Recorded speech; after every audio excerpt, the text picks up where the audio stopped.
কাজরি আপনি দেখতে পাচ্ছেন যে মানুষের ঢল, আমি আসলে সেই ছবিটি দেখাবার চেষ্টা করছি দর্শকদের। এখানে প্রচুর মানুষ অপেক্ষা করছেন, একেবারে শেষ দিন, রাত পোহালে ঈদ।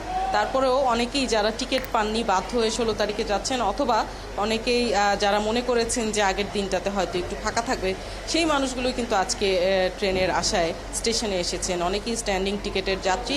এবং আমরা যেটি দেখতে পেয়েছি যে সকাল থেকে বুড়িমারি এক্সপ্রেস এবং তিস্তা এক্সপ্রেস, এই দুটি অর্থাৎ উত্তরবঙ্গগামী যে ট্রেনগুলো রয়েছে বরাবরের মতোই, এই দুটি ট্রেনের ছাদেও কিন্তু যাত্রীরা উঠেছেন, আমরা দেখেছি। অর্থাৎ সেখানে প্রচণ্ড ভিড় ছিল।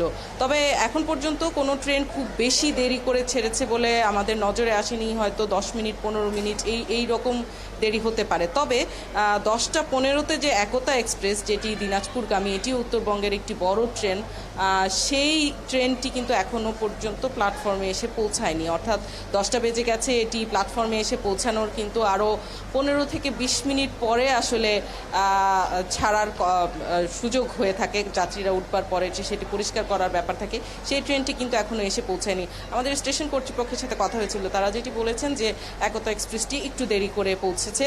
আপনি জানেন যে অতিরিক্ত কিছু ট্রেন রাখা হয় এই ঈদের সময়টার জন্য, যাতে যেই ট্রেনগুলো ফেরত নির্দিষ্ট গন্তব্যে চলে গেছে, বিশেষ করে উত্তরবঙ্গের ট্রেন যেগুলো আসলে অনেকটা সময় লাগে পৌঁছতে, সেগুলো যদি নাও আসতে পারে, তারা যেন বিকল্প ট্রেনে যাত্রীদেরকে ঢাকা থেকে আবারও পাঠাতে পারেন, সেই ট্রেনের ব্যবস্থা কিন্তু রাখা হয়।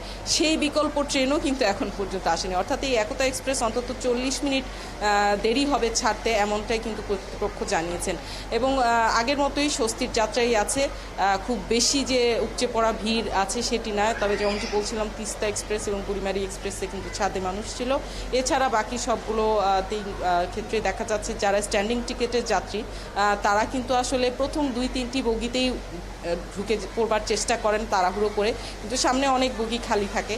সেই তুলনায় আসলে যাত্রা বেশ স্বস্তির। শুধুমাত্র মানে সব পথের যাত্রীরাই এবার স্বস্তির যাত্রা করছে, এটুকু বলা যায়। ফাল্গুনী, আপনাকে অনেক ধন্যবাদ যুক্ত থাকার জন্য। দর্শক, কমলাপুর রেলওয়ে স্টেশন থেকে যুক্ত ছিলেন সহকর্মী ফাল্গুনী রশিদ।